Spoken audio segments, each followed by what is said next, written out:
The rain arrived without warning, the kind that turns sidewalks into mirrors and thoughts into hurried footsteps. Aisha had been walking fast, counting the minutes before her last bus, when a voice she didn't want to hear called her name. Panic leaped before reason. She didn't turn around. Instead, she reached out and caught the nearest arm, steady and warm beneath a tailored sleeve. "This is my boyfriend," she said, the words spilling out like a practiced lie. "We're late." The man beside her looked down, surprised for a breath, then smiled as if he'd been waiting all day for this exact moment. He lifted his free hand in a casual greeting toward the voice behind them and said calmly, "Evening." "We're heading out." The voice fell silent. Footsteps retreated. The rain kept speaking. Aisha released her hold at once, cheeks warming. "I'm so sorry. I panicked." "No harm done," he replied, voice steady, eyes kind. "I'm Daniel." "Aisha." She nodded toward the street. "Thank you for playing along." He shrugged, as if such moments were common currency. "Seemed important." They stood under the awning of a bookstore, rain threading the air. Daniel glanced at the bus stop sign. "You waiting for the 12? She laughed, surprised. "Yes." "Me too," he said, though his car waited unseen, and his driver watched from a distance, already learning that the evening's schedule had changed. The bus arrived late, as buses do, and when it did, it was crowded and warm with shared stories. They found space near the back. The city rolled past, neon softened by water. Daniel asked about the book she clutched, and she told him about the essays inside, about courage and quiet persistence.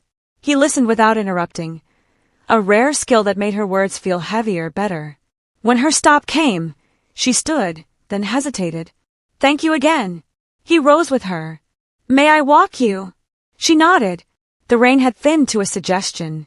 They talked about small things, favorite bakeries, the way certain streets feel safer when lit just right, how a good cup of tea can change an entire evening. Daniel never mentioned work.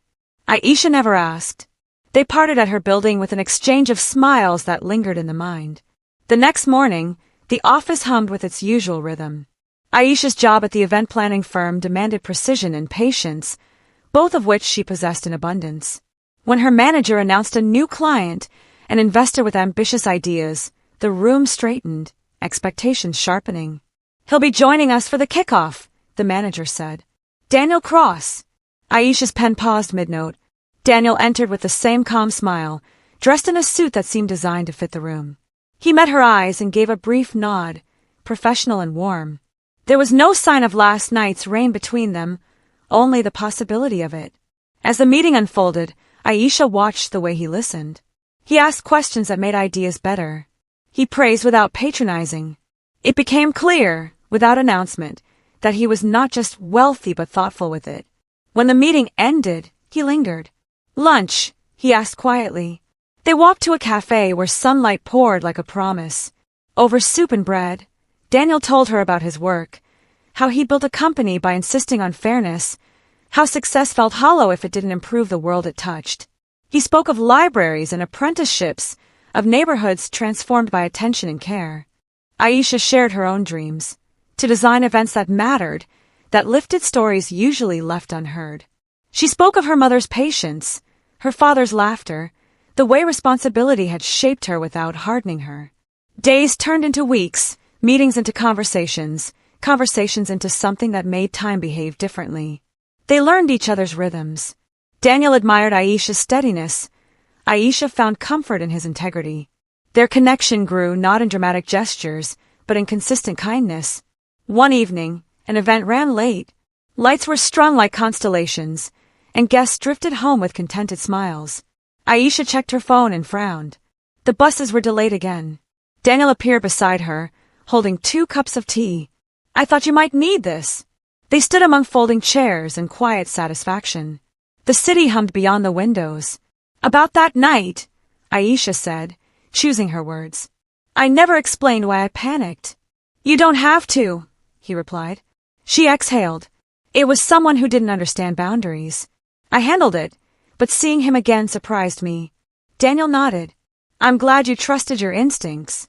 Silence settled, not awkward but full. In it, Aisha realized something simple and astonishing. She felt safe. As the project advanced, The press grew curious. Rumors sprouted like weeds.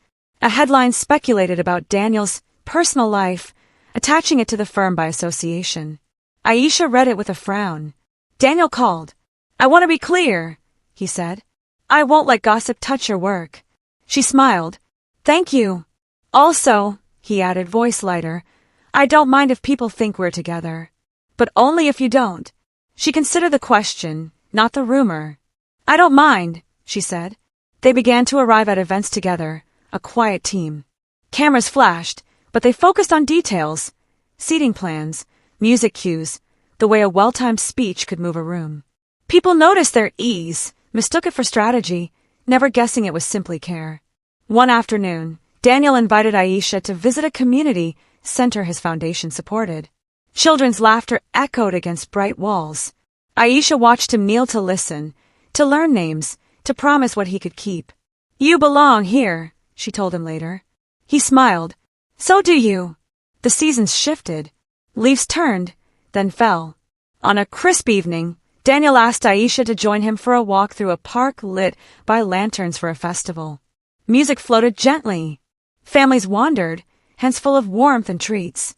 "I've been thinking," Daniel said as they strolled, "about how the best things aren't loud." Aisha nodded. "They last longer." He stopped beneath a tree glowing with light. "I don't want to rush anything. I just want to be honest. I care for you." Her answer came easily, like truth does when it's been waiting. "I care for you too." They stood there, letting the moment be enough. No spectacle, just shared understanding. Months later, the project concluded to applause. The firm celebrated. Daniel toasted the team, highlighting Aisha's leadership. She felt proud, not because of his words, but because they were true. After the guests left, they returned to the bookstore, awning where it had begun, now dry and familiar. "Funny," Aisha said, "how a mistake can turn into a map." Daniel smiled. "Only if you follow it." She laughed softly. The city breathed around them, patient and alive. They walked on, side by side, into a future built not on chance alone, but on choice, steady, respectful, and quietly extraordinary.